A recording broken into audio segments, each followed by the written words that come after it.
છોકરાને પીવડાવજો ના લેવું પાણી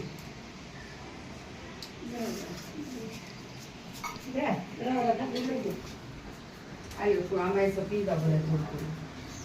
નાખી બધે થોડું થોડું પીધા